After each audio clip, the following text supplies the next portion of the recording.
안녕하십니까. 체조 한번 하시죠. 깍지 끼고 위로 올리시고 머리를 숙여보십시다. 날개 하시고 땀 숙여보시고 좀 돌리시기도 하고.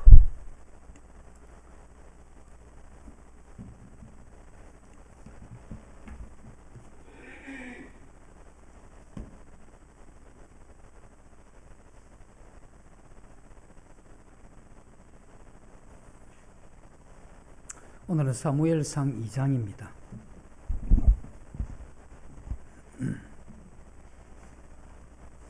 사무엘상 2장 30절부터 보시겠습니다. 구약 411페이지 사무엘상 2장 30절. 그러므로 이스라엘의 하나님 나 여호와가 말하노라. 내가 전에 네 집과 네 조상의 집이 내 앞에 영원히 행하리라 하였으나 이제 나 여호와가 말하노니 결단코 그렇게 하지 아니하리라. 나를 존중히 여기는 자를 내가 존중히 여기고 나를 멸시하는 자를 내가 경멸하리라. 보라, 내가 네 팔과 네 조상의 지팔을 끊어 네 집에 노인이 하나도 없게 하는 날이 이럴지라. 이스라엘에게 모든 복을 내리는 중에 너는 내 처소의 환난을 볼 것이요 네 집에 영원토록 노인이 없을 것이며 네 제단에서 내가 끊어버리지 아니할 네 사람이 네 눈을 쇠잔하게 하고 네 마음을 슬퍼하게 할 것이요 네 집에서 출산되는 모든 자가 젊어서 죽으리라. 네 두 아들 홈니와 비느하스가 한 날에 죽으리니 그들이 당할 그 일이 네게 표징이 되리라. 내가 나를 위하여 충실한 제사장을 일으키리니 그 사람은 내 마음 내 뜻대로 행할 것이라. 내가 그를 위하여 견고한 집을 세우리니 그가 나의 기름 부음을 받은 자 앞에서 영구히 행하리라.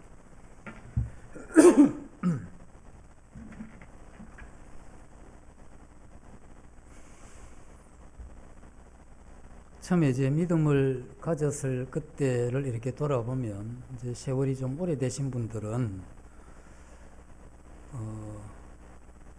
한 30년이나 40년 전 이렇게 생각을 하시면 그때 비하면 우리나라가 굉장히 잘 살죠. 그러다 보니까 우리도 함께 더불어 잘 사는데, 물론 이제 상대적인 빈곤을 느끼는 것과는 달리 우리들이 그렇게 잘 살고 있는데, 이럴 때 이제 위험한 부분이 우리의 이러한 마음이 하나님만 사랑하는 여기에서 떠날 위험은 굉장히 많습니다. 특별히 요즘 이 시대가 우리가 하나님 없이도 굉장히 재미있게 살 수 있는 것과 즐겁게 살 수 있는, 물론 그게 우리의 행복이라 할 수는 없지만 우리의 육체적인 이러한 감각을 만족시켜 줄 만한 이러한 것들은 우리 주위에 굉장히 널려져 있기 때문에 이러한 것들에 마음을 두게 되면 우리가 잃어버리게 될 것이 있는데, 그게 하나님만 사랑하는 이와 같은 마음에서 떠나는 것, 이건 굉장히 쉽습니다. 그래서 우리는 이와 같은 이 신앙의 위기라고 하는 이것은 특별한 이 삶의 환난이나 공고나 또는 이러한 우환이나 이런 데서 우리의 이러한 신앙의 어려움이 있기도 하지만, 그것보다 훨씬 더 우리가 조심해야 되는 부분이 있다면 우리의 이러한 마음이 하나님만 사랑하는 여기에서 떠나는 이 일이 우리들 이러한 삶에 많이 일어나게 되죠. 그러다 보면 우리가 예배 시간에 이리 와서 주님 앞에 예배를 드리다 보면 우리 자신이 주님만 사랑하지 않는다 하는 이걸 알게 되죠. 주님의 이러한 뜻과 잔을 앞에 두고도 전혀 이렇게 마음이 감동되지 않고 그것에 대한 이 감사의 마음이 약하고, 우리 자신들이 뭔가 이렇게 딱딱해져 있고 뭔가 그 하나님의 이러한 은혜에 반응할 줄 모르는 이러한 자신의 이러한 이 심령 상태를 본다고 하는 이건 우리의 이러한 삶이 웬간히 하나님 그분 한 분만에 집중된 여기에서 떠나 있는 그런 현상이 아니겠나 하는 생각을 해보게 됩니다. 그래서 우리는 이 시대의 코로나 또는 여러 가지 다른 우리의 삶의 경제적인 또 건강, 관계 이런 여러 가지 어려움들이 있겠지만 이러한 어려움을 통해서 우리 이러한 마음이 하나님 한 분을 향하는 여기서 떠나는 것, 이게 굉장히 정신을 차리고 깨어 있어야 될 그러한 부분이 아니겠는가 하는 생각을 해보게 됩니다. 그래서 오늘 말씀은 이 엘리 제사장 이렇게 보시면 특별한 범죄를 하지도 않았어요. 그 자신은. 그런데 그 저주를 보면 그 역대 그 어떤 사람들보다 못지않는 이와 같은 큰 이 저주 아래로 이렇게 떨어지는 이 모습을 보면서 여기에서 우리에게 주는 이 분명한 교훈과 또 우리 마음에 깊이 새겨야 될 그러한 분명한 내용이 있다 하는 것을 생각을 해보게 됩니다. 오늘 그 부분을 이렇게 살펴보고 이 시대에 우리가 살아가면서 우리 마음을 그렇게 붙잡고 가는 그러한 시간이 되기를 바랍니다. 오늘 우리가 읽은 이 본문은 이 구약 성경에 있어서 굉장히 중요한 그러한 전환점이 되는 기록입니다. 역사에 있어서 이러한 이 전환점이라고 하는 이것은 그 전환점의 이러한 때마다 그곳에는 굉장히 중요한 그러한 인물이 있습니다. 그래서 오늘 이 본문의 이 시기도 마찬가지로 그러한 부분인데, 이때가 이스라엘이 가나안을 정복하고 난 여러 해가 지난 때이죠. 가나안을 정복할 때 이렇게 보면 가나안을 정복하는 그 시기가 조금 이렇게 길어지면서 이스라엘 백성들이 가지고 있는 이 신앙이 굉장히 약화됩니다. 그래서 하나님은 이스라엘 백성들에게 그 가나안 족속들을 진멸하라고 이야기를 하고, 또 그들이 가지고 있는 생활 관계된 우상과 관계된 이러한 부분에 대해서 본받지 말라고 하나님 분명하게 말씀을 하지만, 이스라엘 백성들이 그들 가운데 일부를 살려두고 또 그들을 정복하지 못했기 때문에 살아있고, 그런 가운데 그들은 이 가나안 원주민의 이러한 행실을 본받게 될 뿐 아니라 그들의 어떤 문화에, 그들의 이 신앙에 이렇게 동화되기 시작을 하게 되죠. 그들이 광야 40년을 지나고 요단강을 지날 때만 해도 그들은 굉장히 단호하고 순결한 이러한 신앙을 가지고 있었습니다. 이스라엘의 역대 가장 좋았던 신앙의 시기가 요단강을 건널 때입니다. 그들이 40년간 하나님의 이러한 이적을 보고 그 요단강을 건널 그때에 그들은 굉장히 깨어있는, 그래서 단호하고 순결한 이러한 신앙을 가지고 있었죠. 그런데 이제 가나안 정복의 이 마지막 시점이 되면서 그들의 이러한 이 신앙이 흔들리기 시작하죠.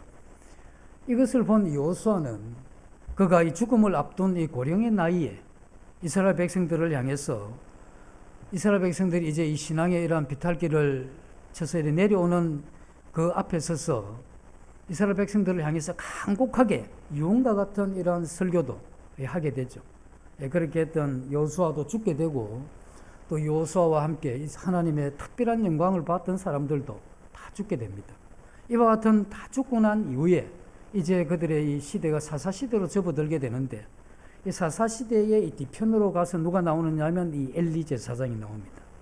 그래서 엘리 제사장이 이렇게 나오게 되는데, 우리 잘 아는 대로 이 엘리 제사장은 그때 한나라고 하는 한 여인이 이 자녀를 위해서 하나님 앞에 그 마음에 괴로운 심령을 토하면서 그 자녀를 구했을 때 그것을 보고 있었던 이스라엘의 지도자고 이스라엘의 제사장이며 이스라엘의 사사였던 사람이 바로 이 엘리죠. 그런데 이 역사적인 이러한 이 전환점에서 보면, 이 변곡점에서 하나님은 그 엘리를 버리죠. 그리고 하나님은 이 사무엘을 부르는 장면이 우리가 보는 사무엘상 2장 여기에서 이렇게 나오게 되죠. 우리는 엘리 제사장을 보면 그건 실패한 제사장이고, 그는 하나님 앞에 뭔가 잘못하긴 했는데 어떤 부분인지 모르겠지만 굉장히 심각한 이러한 이 잘못을 했기 때문에 하나님이 그를 버리셨을 뿐 아니라 한 인간이 겪을 수 있는 이 최고의 저주를 그와 그의 가문이 뒤집어 쓰게 되는 이러한 이 장면이 나오게 됩니다. 그래서 엘리의 첫 번째 이러한 잘못이 무엇이냐면, 그는 하나님 앞에 드리는 예배를 능멸한 사람입니다. 제사장으로서 가장 중요했던 일이 뭐냐면 이 백성들의 죄를 하나님 앞에 도구하는, 그래서 하나님 앞에 그들의 죄를 지고 가서 제사를 드리고 그들이 다시 하나님 앞에 회개하고 돌이킬 수 있는 이와 같은 이 역할, 이것이 뭐냐면 이 제사장으로서의 이러한 역할인데, 이 엘리가 그와 같은 일에 굉장히 약화됐죠. 이걸 어떻게 알 수 있느냐면 회막 안에서 이렇게 보면 엘리의 자식들이 회막에 수종드는 여자들과 간음을 하게 됩니다. 더해서 이스라엘 백성들이 하나님 앞에 제물을 드리러 오는데 이 하나님 앞에 제사를 드리고 먹든지 해야 되는데 하나님 앞에 드리는 건 둘째고 일단 자기들이 원하는 이러한 부위들을 가지고 와서 먹게 되는, 그래서 엘리의 이러한 이 자식들은 전혀 신앙이 없는 그러한 사람들이었죠. 그래서 하나님은 이 엘리를 보면서 그 자신이 져야 됐던, 그리고 그 자신이 가야 됐던 그러한 이 신앙의 이러한 길이, 그 고유의 이러한 이 직무를 하찮게 생각을 했다는 겁니다. 그래서 하나님은 이 엘리에게 멸문지하죠. 그 가정, 그 대대로 그 노인이 없을 것이다 라고 이야기를 함으로써 그의 이 자녀들이 젊어서 다 요절할 것에 대해서 이야기를 하는 거죠. 이것은 한 개인이 자기 자신에게 오는 이 저주도 참 힘든 건데, 이 자기 이 자녀들, 그 후손들이 젊어서 다 요절할 것이라고 하는 이와 같은 이것은 대단히 큰 이 하나님의 이 징계라고 이렇게 볼 수가 있습니다. 그래서 하나님은 하나님 자신을 섬기는 것, 이것에 대해서 굉장히 중요하게 생각을 합니다. 그래서 우리는 하나님 섬기는 걸 대수롭지 않게 생각할 수 있겠지만 하나님은 나의 찬양을 위해서 내가 창조한 이 백성을, 내 영광을 위해서 창조한 이 백성을 내게 오게 하라, 이렇게 이야기를 하셨던 그 하나님은 예수 그리스도를 통해서 우리를 구원하실 때 우리를 그 예배자로 삼으실 그때에 하나님은 우리에게 기대하는 바가, 우리가 이 예배를 가볍게 생각을 하고 우리의 예배에 이러한 삶을 우습게 생각하는, 하찮게 생각하는 그날이 우리에게 굉장히 위험한 날이죠. 그래서 하나님은 이 자기를 섬기는 이걸 그렇게 가볍게 생각하지 않습니다. 그래서 우리 예배 때 보면 지각 잘 하시죠? 그죠? 직장은 지각 안 하시죠? 왜? 직장이 돈을 주니까 안 하십니까? 여기 돈을 안 주고 내고 오니까, 돈 내고 돈 타고 하니까 좀 지각도 하시고, 거기는 돈을 받으니까 지각 안 하시고, 그러신 겁니까? 그래서 이러한 부분은 우리가 하나님 앞에 우리의 이러한 마음의 이러한 이 태도와 깊은 관계가 있지, 우리의 예배를 그렇게 가볍게 생각할 수 있다는 겁니다. 이 엘리는 하나님보다 자기 자식을 더 사랑한 게 큰 문제였죠. 엘리는 자기 자식들의 이러한 이 잘못과 범죄를 알았습니다. 그런데도 이 관리가 안 되죠. 엘리는 자신이 하나님 앞에 자신을 드리기로 구별된 제사장이고 또 이스라엘 백성들을 인도해갈 사사였습니다. 그때 왕이 없던 시기이기 때문에 이스라엘 백성들의 최고의 지도자가 누구냐면 엘리입니다. 그런데 엘리의 자녀들이 자기 가정에서만 범죄하고 그냥 방탕하고 타락한 이 선을 넘어서, 이건 이미 회막이라고 하는 하나님의 그 영광 있는 그곳을 더럽히고 그곳에서 범죄한 이것에 대해서 엘리가 점잖게 이야기를 하죠. 그리 마라, 이렇게 이야기를 하는, 이건 엘리가 그 정도 선에서 끝낼 일이 아닌 그냥 좋은 사람이죠, 엘리가. 이건 하나님 앞에 큰 그러한 문제가 될 수밖에 없었다는 겁니다. 우리는 이스라엘 백성들, 또 우리가 이 교회에 이 하나님의 이러한 일꾼, 이 지도자의 이러한 이 자격이 뭔가 이렇게 물어보면, 물론 우리에게 중요한 몇 가지가 있는데 그 중에 하나가 이런 겁니다. 우리는 뭐 교회 인도자가 되면 뭐 리더십이 있어야 되느냐? 물론 필요하죠. 그 다음에 조직력, 교회가 커지면 잘 조직하고 또 이걸 이끌어가는, 그리고 장악할 수 있는 이러한 이 장악력, 이런 것들이 필요하다 이렇게 생각을 할 수 있는데 그것도 필요하지만 그러나 한 가지가 없으면 전혀 안 되는 게 있는데 그게 무엇이냐면 하나님만 사랑하는 마음입니다. 이것 없으면 다른 것 다 가져도 안 됩니다. 물론 하나님만 사랑하는 것만 가지고 되느냐? 물론 그거 가지고는 안 되죠. 계속해서 준비하고 해가야 되는 건 사실이지만 하나님을 사랑하는 마음이 없으면 다른 것 다 가져도 그는 이 성경에서 이야기하는 하나님 나라에 또 이 교회의 이러한 인도자의 이러한 역할을 감당할 수 없다는 겁니다.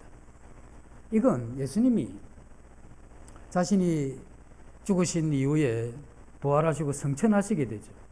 주님이 성천하시게 되면 보혜사 성령을 보내주게 될 것인데 보혜사 성령이 이 땅에 임하면서 이 땅에는 이 교회가 시작이 됩니다. 교회가 시작이 될 그때에 이 교회, 이 큰 위대한 이 교회의 이러한 이 지도자로 예수님이 베드로를 부르죠.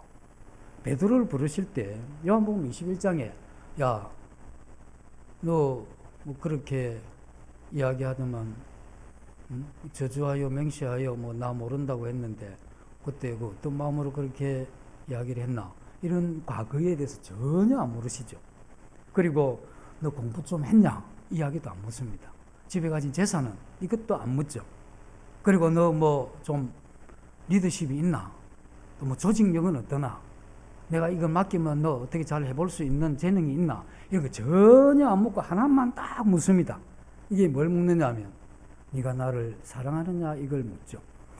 주님이 베드로를 향해서 네가 나를 사랑하느냐 이렇게 물을 때 베드로도 알고 우리 주님도 안 그 내용이죠. 네가 나를 사랑하느냐 이 질문을 할 때 베드로가 느낀 것과 예수님이 그 질문한 의도를 서로 이렇게 알았던 것이 있는데 그게 뭐냐면 예수님이 그렇게 이야기한 거죠. 너 정말 나만 사랑하느냐 이걸 물은 겁니다. 그때 베드로가 뭐라고 이야기합니까?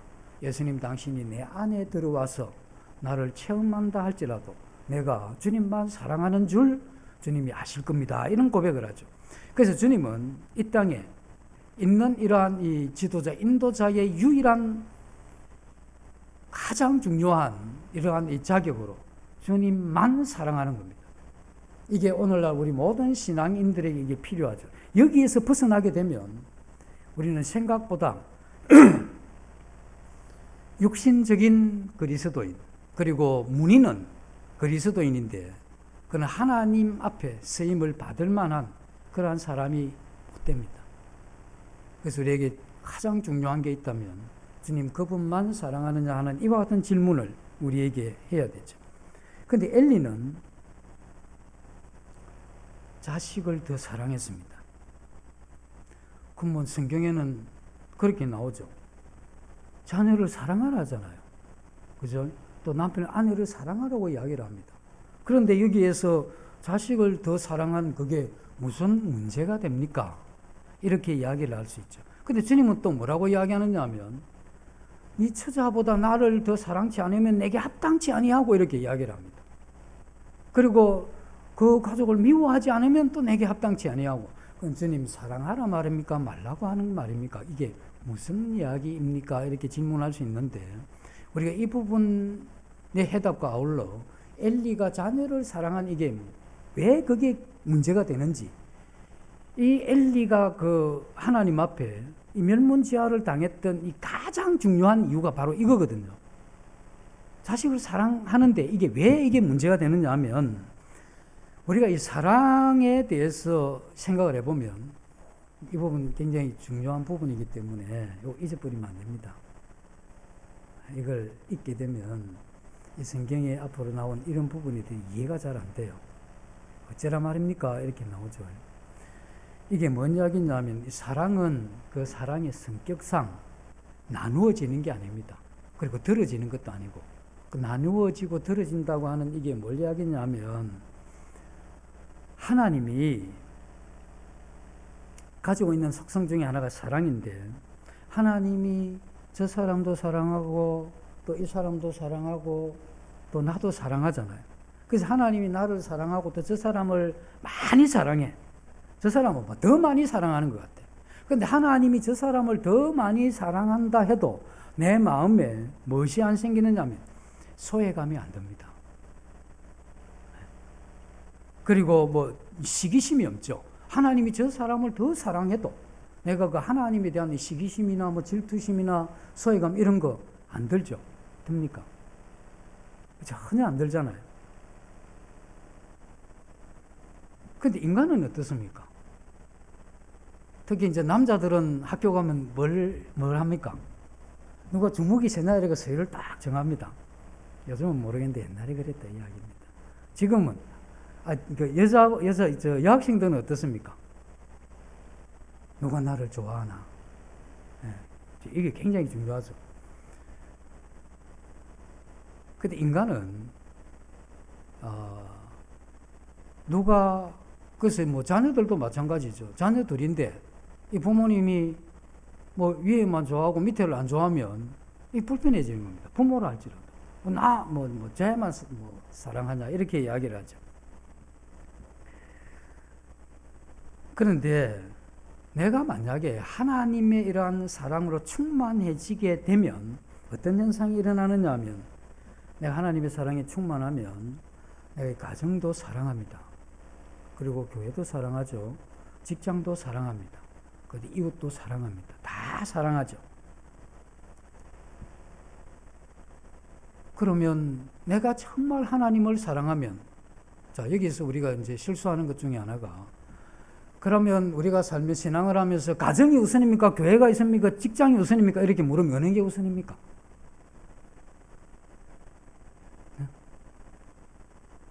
그 우선이 있는 게 아닙니다. 그게 어떻게 우선이 있다고 하면 하나님의 사랑이 나뉘어지잖아요. 그건 어디서 나온 사랑이냐면 인간이 가진 사랑은 순위를 정해야 돼. 근데 하나님의 가진 사랑은 나뉘어지지 않는 거라. 내가 정말 하나님을 사랑하면 내 가족을 사랑해요. 내 가족을 사랑할 뿐 아니라 교회도 사랑하고 이웃도 사랑하고 다 사랑하는 거라. 내 하나님을 사랑하면 이게 나뉘어질 수 없다는 겁니다.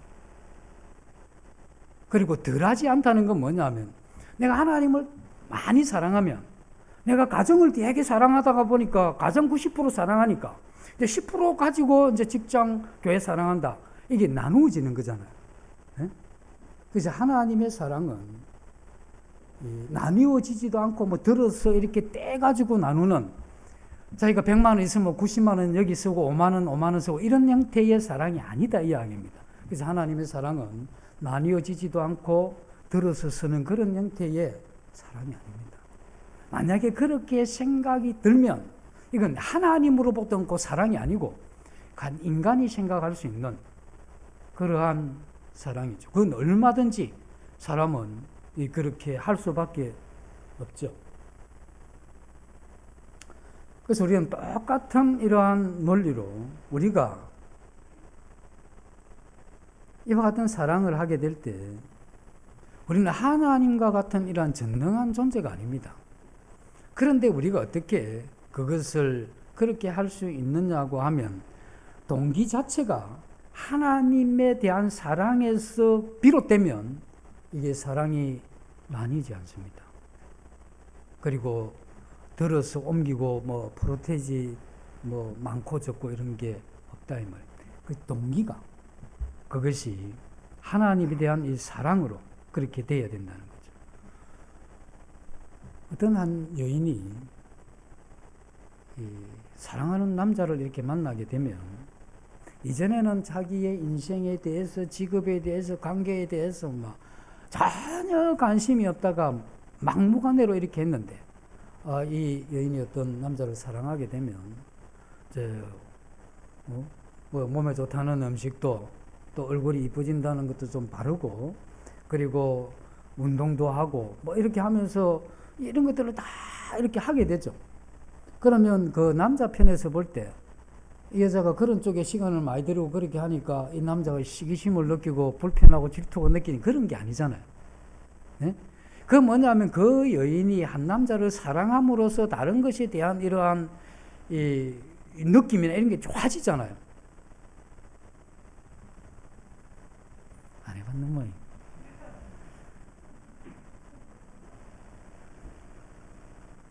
자식을 사랑하는 이 자체가 나쁜 게 아니죠. 자식은 이 사랑받아야 되는 겁니다. 그래서 부모가 해야 될 최고의 일이 있다면 한없이 자식을 사랑하는 거죠. 그리고 이러한 이 사랑의 이러한 환경 속에서 그 자녀를 교훈하고 책망하고 바르게 하고 하나님의 말씀으로 의로 교육하는 이런 것은 그 사랑 속에서 이루어지는 것이죠. 근데 엘리가 가졌던 이 사랑은 그 사랑이 아니다 이야기입니다. 엘리가 가졌던 이 사랑은 하나님을 향한 사랑을 갉아먹는 사랑이죠. 다시 말해서 엘리가 자식을 사랑했는데 이 사랑은 하나님을 사랑하는 것을 포기한 대가로 얻었던 사랑입니다. 그래서 하나님은 이것을 그냥 두실 수 없었다.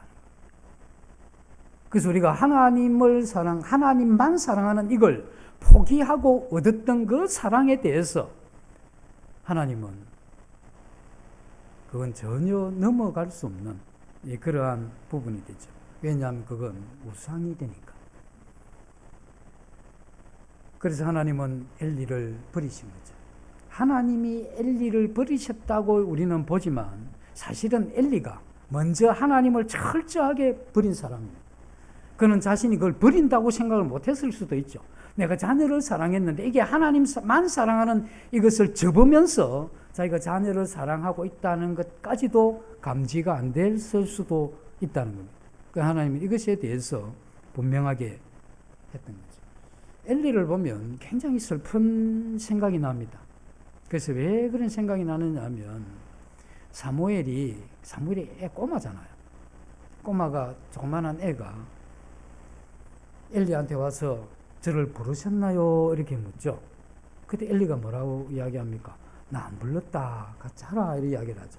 두 번 이렇게 하고 이러면서 엘리가 뭐라고 이야기하느냐 하면 하나님이 너를 부르셨는 모양이다. 다시 그 이야기가 들리면 나 여기 있습니다. 대답을 해라. 이렇게 이야기를 하죠. 이 엘리가 지금 누굽니까? 지금 이스라엘의 지도자지 않습니까? 사사고 제사장이고 왕이 없던 시대의 최고의 지도자인데 하나님이 이 엘리를 제쳐놓고 꼬마와 말씀을 했다는 거예요. 이건 엘리 자신이 이 정도 시점에 오면 이건 자기의 어떤 생애를 건 어떤 변화를 가져야 될 시기가 바로 이 시점이죠. 이제 부르면 여기 있습니다 하고 대답해서 어떻게 들어봐라. 이게 아니고, 이게 이웃지된 일인고, 이렇게 해서 되겠는고, 이런 어떤 그 마음에 큰 이 충격이 이렇게 왔어야 되는데, 이게 안 됐죠. 엘리는 사실 옛날에 하나님이 자기를 불렀던 이 경험이 있었던 사람입니다. 왜냐하면 사무엘이 자기한테 와서 나 불렀습니까? 이렇게 물을 때 엘리가 나중에 이거 하나님이 부르신 것을 알았잖아요. 그럼 이전에는 엘리도 하나님의 이러한 음성을 들었다는 겁니다. 그래서 여기에서 우리가 해야 되는 게 뭐냐면 신앙은 끝까지 가봐야 하는 겁니다. 그래서 마지막 죽을 때까지 가봐야 하는 겁니다. 내가 지금 영적인 어떤 이러한 부분에서 산을 옮길 수 있는 믿음이 있는 것 같고, 이 교회의 부흥을 위해서 한 목숨 드릴 것 같고, 뼈를 이 교회에 묻고, 그러면서 내 생애, 시간, 재물 모두를 들여서 하나님을 섬기고 싶은 정말 불타는 이러한 마음이 있다 할지라도 지금 하나님의 이러한 음성에 감동되고 그 말씀에 순종하는 이것이 너무 기쁘고 그 이상이라는 삶이 없다고 이렇게 생각을 할 수 있지만 가보자 이거죠. 끝까지.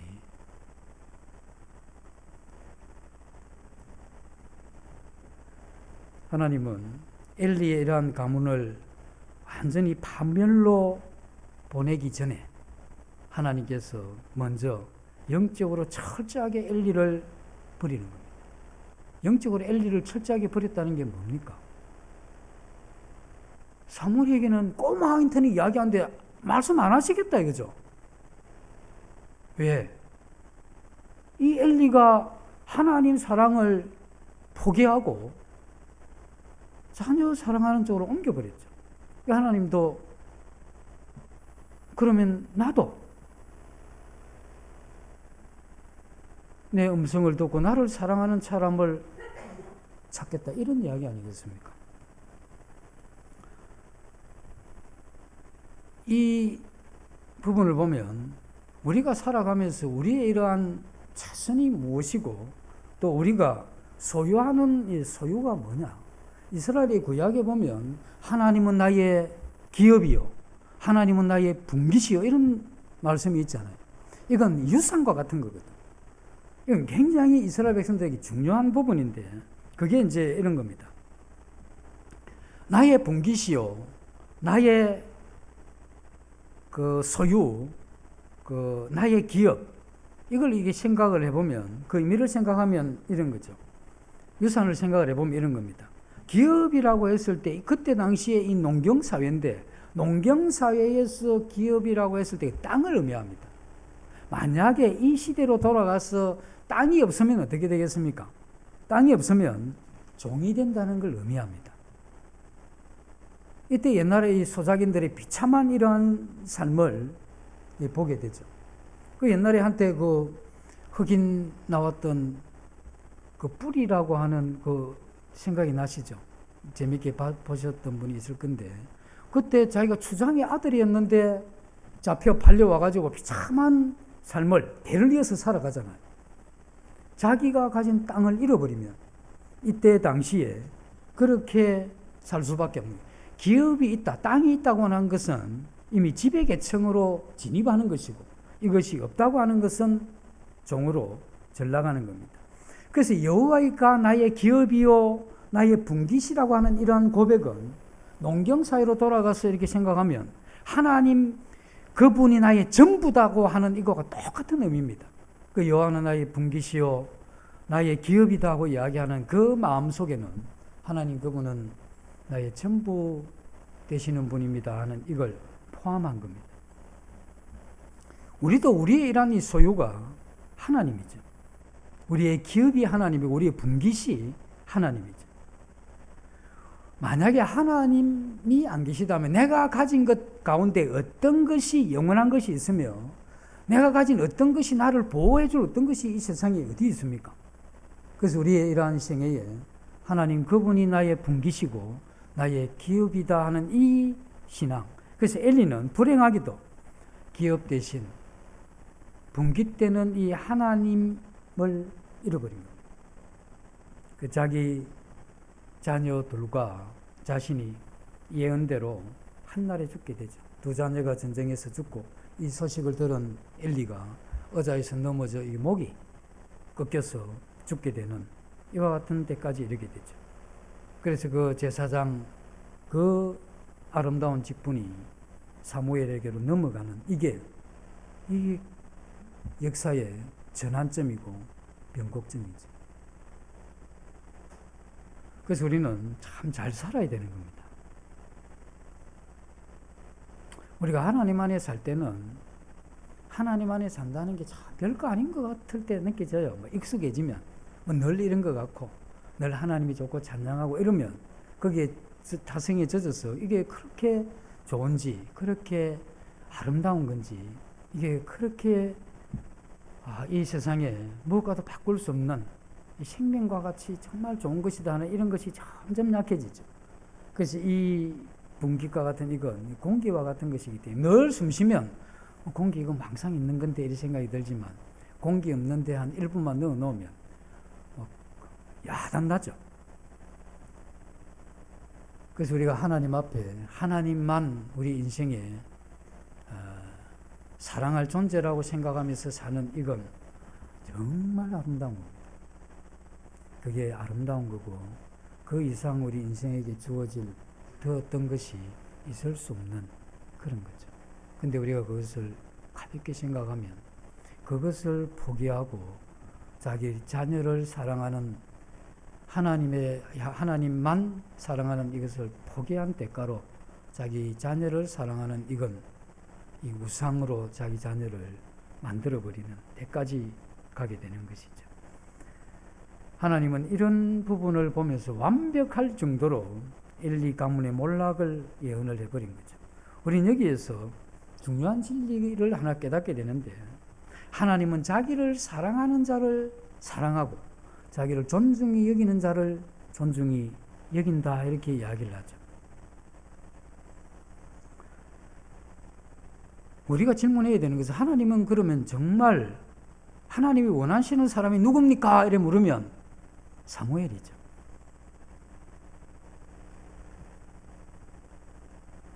이 엘리는 하나님 사랑하는 이것을 포기한 대가로 자식 사랑하는 자로 옮겼는데 그때 자기의 고유의 이러한 직무도 소홀히 하게 되고 이건 뭘 이야기하면 하나님 버리기로 작정한 것하고 똑같습니다. 그런데 하나님이 사랑하는 사람은 사무엘이죠. 그런데 사무엘에게 하나님이 사무엘을 그렇게 사랑했는데 하나님이 사무엘에게만 기대했던 게 아니죠. 만약에 하나님이 사무엘에게 기대했던 그걸 엘리가 그의 이러한 생애에 그와 같은 삶을 살았더라고 하면 하나님은 엘리를 버리지 않죠. 버리기로 작정된 게 아니고 그 자신이 그와 같은 길을 걸어갔더라 하는 겁니다.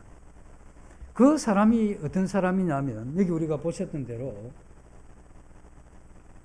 그 사람은 내 마음 내 뜻대로 행할 것이라. 그래서 하나님의 이러한 마음을 가지고 하나님의 이러한 뜻을 행하는 사람. 그리고 이제 이어서 뭐라고 했느냐 하면 내가 나를 위하여 충실한 제사장을 일으키리니.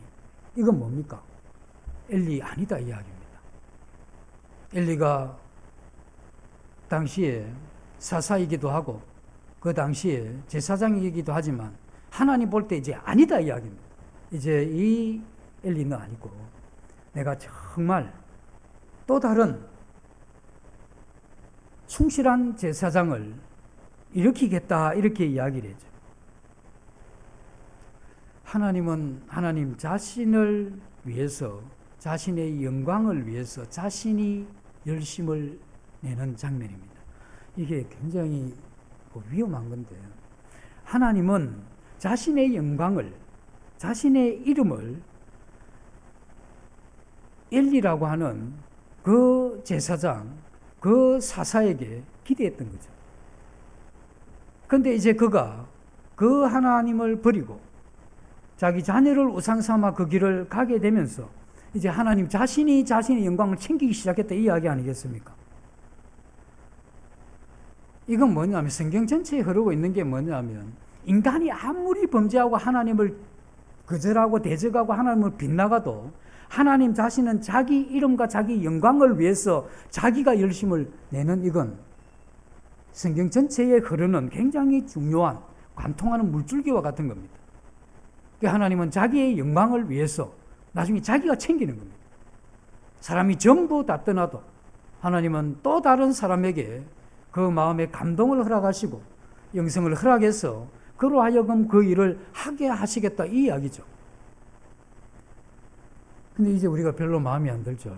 하나님이 우리만 너무 사랑하셔서 우리 없으면 아무것도 안 될 것 같고 그래서 막 우리 아니면 뭐 끄뻑 죽을 것 같은 이 정도 되면 우리가 조금 제끼기도 하고 또 뭐 조금 죄도 짓고 조금 불순종도 하고 뭐 이렇게 좀 넉넉하게 좀 자유롭게 편하게 이렇게 살아갈 건데 하나님은 그 영광의 관계에서는 일절 없습니다.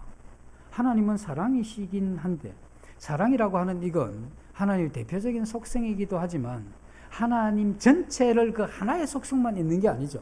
하나님이 가지고 있는 여러 가지 속성 가운데 우리에게 정말 힘이 되고 소망이 되는 게 그 사랑의 속성인데 그 하나님이 그 속성과 아울러 하나님의 마음 가운데에는 범죄한 영혼에게 심판하는 이런 속성도 함께 아울러 있더라 하는 겁니다. 그래서 하나님이 이 다양한 이러한 성품 가운데 하나님께서는 이 심판의 이러한 성품을 엘리에게 드러낸 것이죠.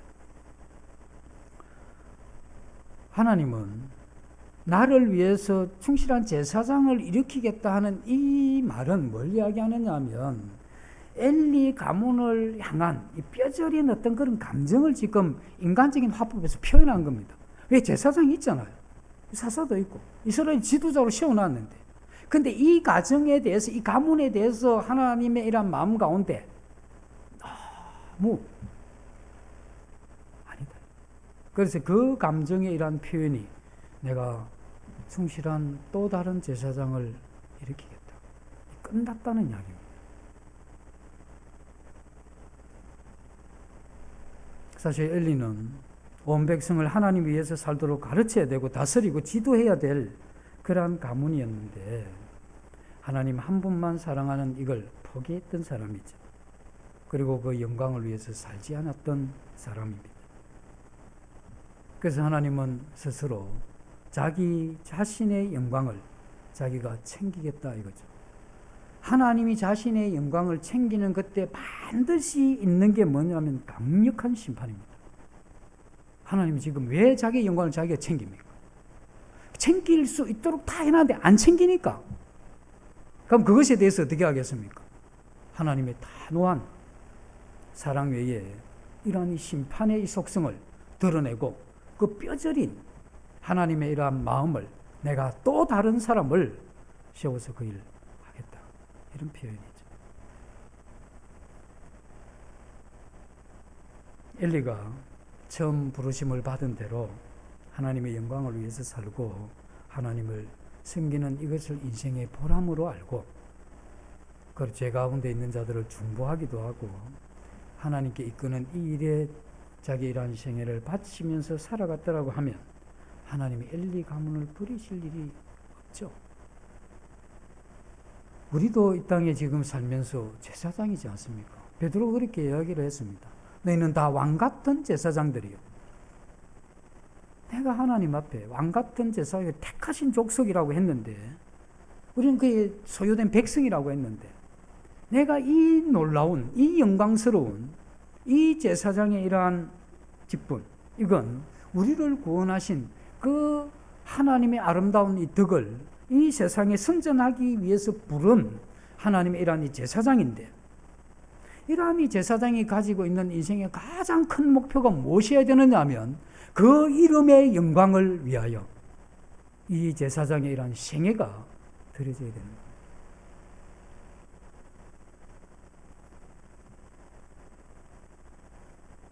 우리가 하나님의 이름을 위해서 사는 이게 우리의 가장 중요한 삶의 동기가 되어야 되는 거죠.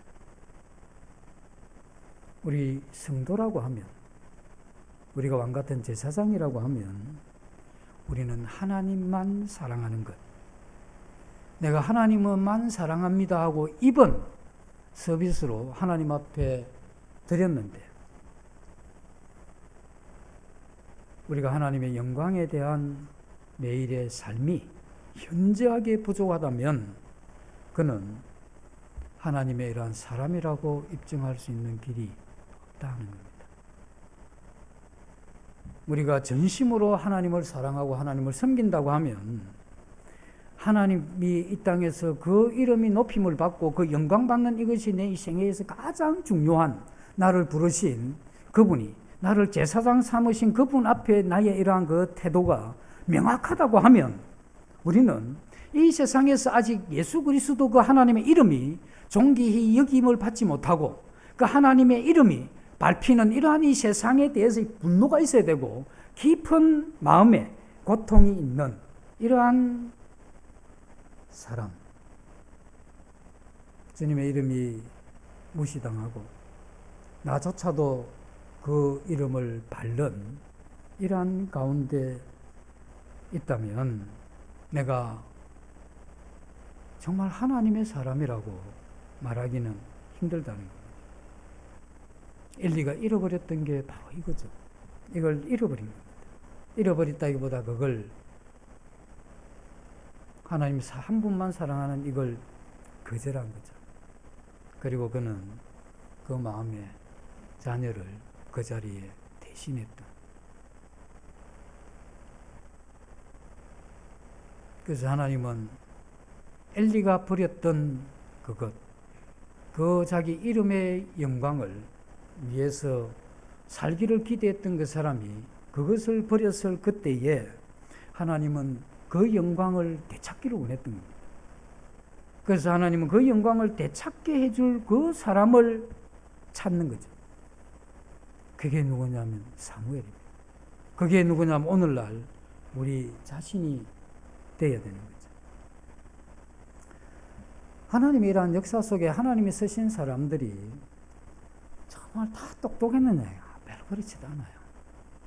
그 다음에 뭐 다 잘나고 뭐 좀 사회에서 이렇게 뭐 그 좀 알아주는 그러한 사람이 아닙니다. 하나님은 그가 이 상태가 양태가 어떠하든 상관없이 그가 비록 초라할지라도 자기 이름을 향한 뜨거운 존경심을 가지고 있는 하나님이 그 사람을 사랑했고 그 사람을 통해서 일하신 겁니다.